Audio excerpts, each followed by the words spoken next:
காலையில் கொடுத்தா ஈவினிங் கொடுப்பேன். Minimum 1 week. இந்த தொழில் எப்படி நடிவடைஞ்சிருக்கா இல்லை மேலோங்கி இருக்கா? இந்த தொழில் இப்போ சமீபத்தில் இந்த தனியார் டிவி சேனல்லாம் வந்ததுனால இப்போ கொஞ்சம் மேலோங்கி. ஒரு 10 வருஷத்துக்கு முன்னாடி இருந்த விட இன்னைக்கு இந்த தொழில் இந்த பெண்கள்லாம் இப்போ நல்லா படிக்க வந்துட்டாங்க, காலேஜ்லாம் போகிறாங்க. இப்போ வேலைக்கு போனால் மாடலாக ட்ரெஸ் பண்ணுறாங்க. இந்த ஃபீல்டு கொஞ்சம் மேலோங்கி. முதல்ல டைலர் கடன் இருந்தது, இப்போ பொட்டிக்குன்னு மாறிடுச்சு.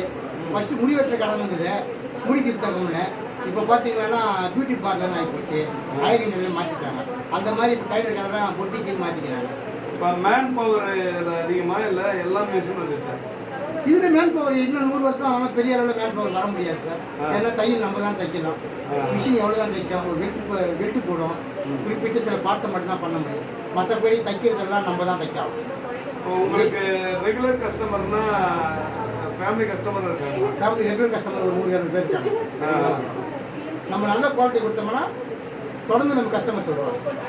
இப்போ உங்களுக்கு இதில் எத்தனை வருஷம் அனுபவம்? எனக்கு 30 வருஷம் அனுபவம். இப்போ 2 வருஷமாக தான் மாஸ்டர் ஆனேன். அதுக்கு முன்னாடி டைலர் ஆனேன். சில மாஸ்டர்லாம் வேலை செஞ்சேன். அந்த மாஸ்டருங்கெல்லாம் பெரிய தேவதூதர்கள் மாதிரி ஒருத்தர் நினச்சிக்கிட்டு இருந்தாங்க. எங்களுக்கு மட்டும்தான் வேலை தெரியும், மற்றவங்க எல்லாம் அடிமைங்க, டைலர்லாம் அடிமை. அவங்களும் டைலராக இருந்து மாஸ்டர் ஆனவங்க தான். அதை அவங்க தங்களுடைய பேக்ரவுண்டை நினச்சிப்பாங்க. டைலர் அதாவது அவங்க கட் பண்ணுவாங்க, டைலர் தைப்பாங்க.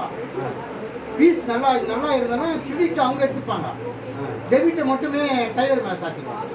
இப்படி பல டுபாக் ஒரு மாஸ்டருங்க இந்த ஃபீல்டுக்குள்ளே இருக்கிறாங்க. இப்போ எக்ஸ்போர்ட்டில் வேலை பார்க்கறதுக்கு தனியாக பண்ணுறதுக்கு என்ன? எக்ஸ்போர்ட்டில் வேலை பார்த்தா அங்கே இஎஸ்ஐ பிஎஃப் கிடைக்கும், கம்பெனி லீவு கிடைக்கும். இங்கே எல்லாம் வந்து வேலைக்கு வந்தால் தான் சம்பளம். இப்போ சீசன் இப்போ சீசனாக இருக்குது. பொங்கல், தீபாவளி, சரி சீசன், ஆடி மாதம் கொஞ்சம் கல் அடிக்கும். இந்த காலேஜ்லாம் ஓப்பன் பண்ணால் கொஞ்சம் யூனிஃபார்மாக அதெல்லாம் வரும், ட்ரெஸ்லாம் தைப்பாங்க. இப்போ நீங்கள் பண்ண சாதனைகள்லாம் என்ன சொல்லலாம்? சாதனைகள் நிறைய ட்ரெஸ் பண்ணியிருக்கேன், நல்ல பெரிய பெரிய ட்ரெஸ்லாம் பண்ணியிருக்கேன். இமேஜ் அனுப்புகிறேன் பாருங்கள். எல்லா ஸ்டைலும் பண்ணுவேன்.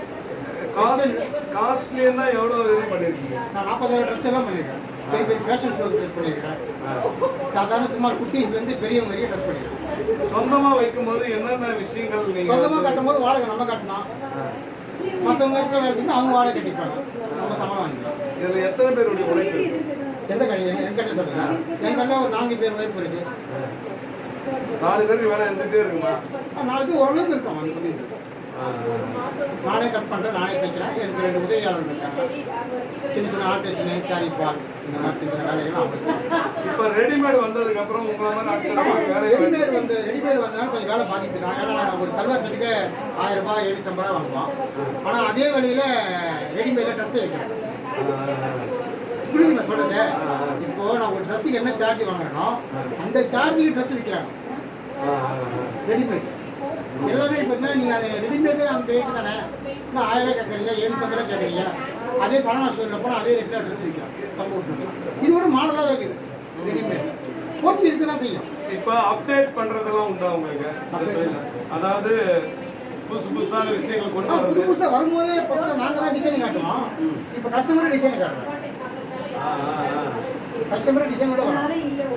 இப்போ நீங்கள் முதல்ல வாங்கிய சம்பளம் அப்போ மாதம் 200 ரூபா வாங்கினேன். இப்போ மாதம் 30,000 வாங்கினேன். நான் 30 வருஷம் முன்னாடி வரும். ஃபஸ்ட்டு மாதம் 200 ரூபா சம்பளம் வாங்கினேன். 30 வருஷம் இப்போ 30,000 வாங்கினேன். ஆளோட தோற்றத்தை பார்த்து தான் ஆர்டர் கொடுப்பாங்க.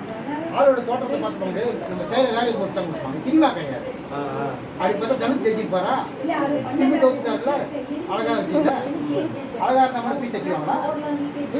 திறமையில தான் இருக்கு. விஜயகாந்த் ஜெயிச்சார்ல, ரஜினி ஜெயிச்சார்ல, ஏன் பிரசாந்த் ஏன் தோத்துட்டார்? ஆனாடுங்க பிரசாந்த். அரவிந்த் சாமி ஏன் தோத்துட்டார் சினிமாவில்? இப்போ 100 பேர் 200 பேர் தான் பண்ணியிருக்கீங்களா? எதுக்கு? ஒரே ஆர்டர், ஒரே மாதிரி யூனிஃபார்ம். அவ்வளோ பெரிய பெரிய ஆர்டர்லாம் வாங்கினதில்லை. நான் எப்பவுமே சிங்கிள் நாள் தான் ப்ரெஸ் பண்ணுறது, பல்க் ஆர்டர்லாம் பண்ணுறதில்லை.